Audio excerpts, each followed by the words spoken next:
warahmatullahi wabarakatuh. Perkenalkan, nama saya Aisyah Wisnu Julaiha, Prodi Biologi Murni kelas D. Baik, di sini saya akan menjelaskan tentang dari jawaban soal biostatistika. Yang pertama yaitu jelaskan perbedaan statistik dengan statistika. Statistik merupakan hasil data yang ditampilkan dalam bentuk tabel hingga grafik.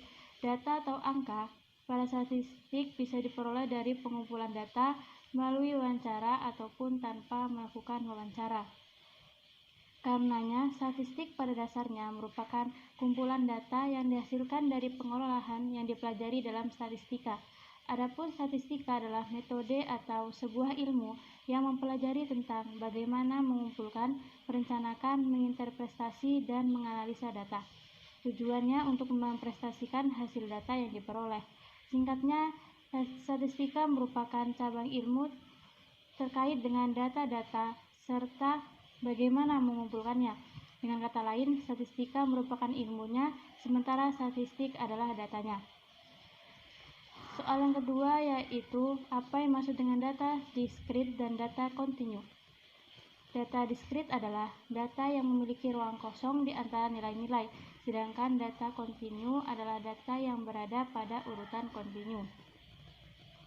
Selanjutnya yaitu jelaskan perbedaan data primer dengan data sekunder. Data primer merupakan sumber data dalam pemberian informasi dilakukan secara langsung pada pengumpul penelitian. Sedangkan data sekunder yaitu data yang digunakan hanya sebagai pendukung dari data primer. Soal nomor 4 yaitu apakah yang dimaksud dengan sampel yang representatif? Sampel yang representatif adalah sampel yang benar-benar dapat mewakili dari seluruh populasi. Yang kelima yaitu jelaskan beberapa cara pengumpulan data. Cara pengumpulan data yang pertama yaitu pengamatan langsung atau observasi, yang merupakan jenis pengambilan data dengan melakukan pengamatan atau observasi langsung ke lapangan atau ke laboratorium terhadap objek yang diteliti. Oleh karena itu, biasanya disebut juga penelitian lapangan. Yang kedua yaitu penelusuran atau studi telatur dan dokumentasi merupakan cara pengumpulan data dengan menggunakan sebagian atau seluruh data yang telah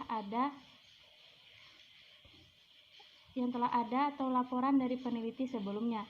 Sering disebut juga penelitian tidak langsung. Yang ketiga yaitu penyebaran kuesioner atau angket, merupakan teknik pengambilan data dengan menggunakan perangkat, daftar pertanyaan atau angket, atau daftar isian terhadap objek yang diteliti. Yang kelima yaitu melakukan wawancara atau interview, merupakan teknik pengumpulan data secara langsung dengan melakukan tanya jawab kepada objek yang diteliti atau kepada perantara yang mengetahui persoalan dari objek yang diteliti. Selanjutnya nomor 6 yaitu jelaskan beberapa faktor yang menyebabkan dilakukannya sampling. Nomor 1 yaitu keahlian menggunakan metode sampling.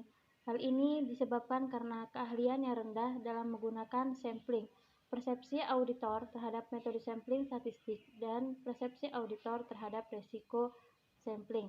Nomor 7 yaitu uraikan beberapa teknik sampling untuk data homogen. Sampling seadanya atau sering juga disebut accidental sampling. Biasanya, sampel diperoleh secara kebetulan ditemui. Selain itu, yaitu sering juga pengambilan sampel berdasarkan kemudahan data diperoleh tanpa perhitungan atau derajat apapun. Kesimpulan yang ditarik dari teknik sampling demikian bersifat kasar akibat adanya bias yang cukup tinggi.